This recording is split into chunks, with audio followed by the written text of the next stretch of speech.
why fit a set of Alloygators on damaged wheels? Here's my reason.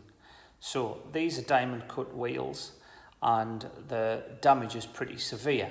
So chances are to get them done correctly, which they go on a CNC lathe to get cut back in, probably these would only be able to get done once before you have to paint the full wheel in one colour.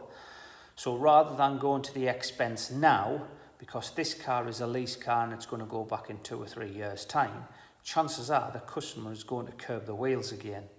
So fit a set of Alloygators on. It cosmetically takes away the damage by eye if someone's looking at the vehicle. But the Alloygators will protect the wheels for further damage.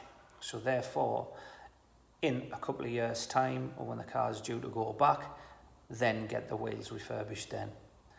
In hindsight, yes, it's always best to get a set of gators fitted when the car's new or when the wheels are undamaged. So yeah, that's my reason.